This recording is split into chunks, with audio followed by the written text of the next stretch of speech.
Hi, I'm Dr. Jackie. I wanted to discuss about how diet and lifestyle can help reduce the risk of cancer.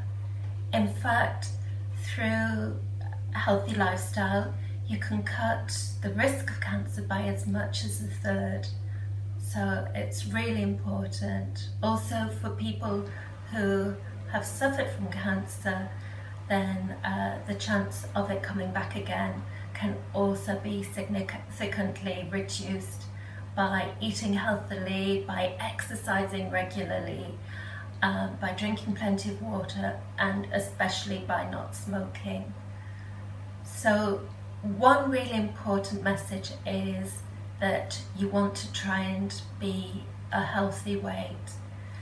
I have this demonstration here. This represents 5 pounds of fat, and if this is round your midriff, that is putting you at risk.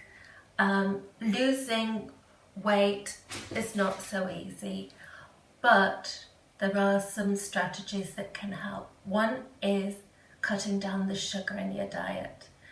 So for example, if you have sugar in your tea or coffee, trying to stop this. Maybe halving the amount you have, maybe using sweeteners, gradually trying to stop using added sugar if possible. Things like fruit juices are high in sugar, about 4 teaspoons in a cup, and a can of cola, for example, has about 8 teaspoons per can. And a lot of processed foods like tinned soup or bought sauces have got added sugar, so just trying to be cautious with those things. Having more fibre in the diet is very helpful, and that can be, for example, having wholemeal rather than white bread, having brown rice instead of white, maybe adding lentils or beans to rice. So that also can help for losing weight. Cutting down portion sizes for starchy carbs like bread, pasta, rice, that's also really effective. And there's something else called intermittent fasting. So you may have heard, for example, about the 5-2 diet or 2-day diet. These can be accessed through books or on the internet, but it can be really helpful with weight loss and with reducing risk of cancer.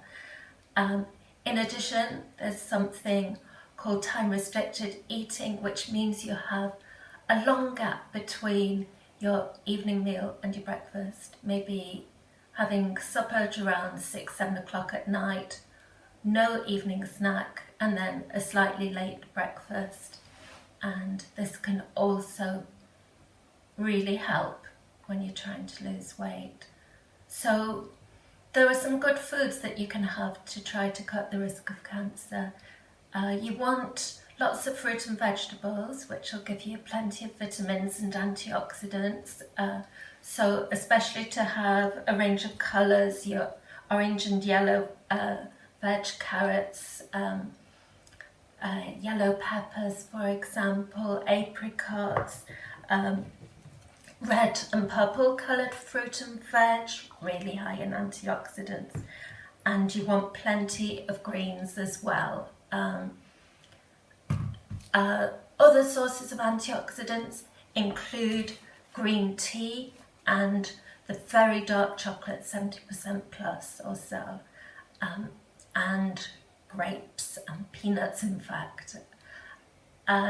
So moving on, there's a kind of veg that is really helpful against cancer in helping to prevent it, and this is the cabbage family, or cruciferous vegetables as they're known, and obviously including cabbage, but also cauliflower.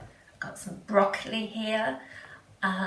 Radishes are surprisingly in the same family, and rocket, and they all have cancer-fighting properties, so well worth including in your diet.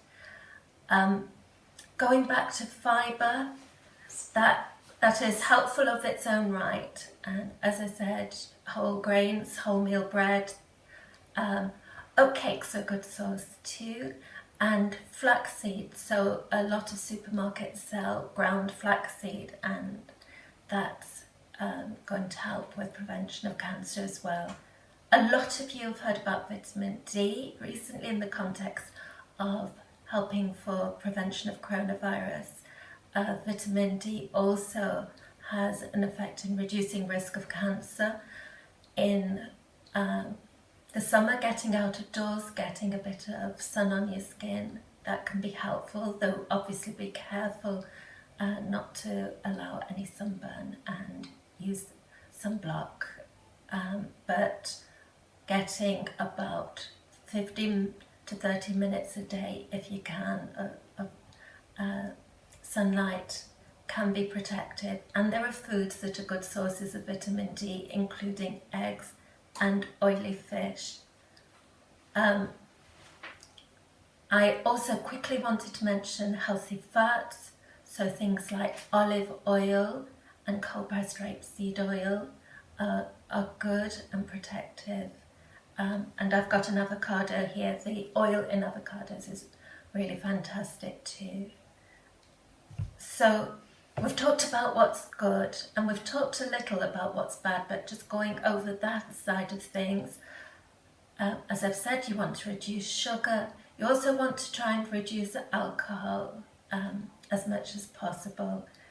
And you want to ideally cut down on processed foods, so packaged foods in other words, things like margarine and crisps and frozen chips. The more fresh fruit and veg and homemade food, the better. And when you are cooking, try not to use too much salt.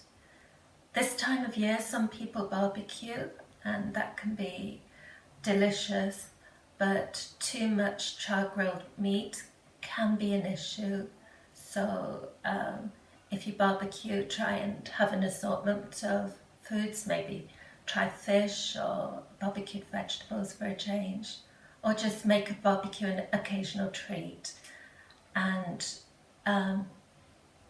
also try not to overcook your meat and veg. You don't want them blackened because the charcoal itself can be damaging. So just to go over and brief what I've been saying, you want really to have less sugar, plenty of fresh fruit and vegetables, especially the cabbage family vegetables, so fantastic.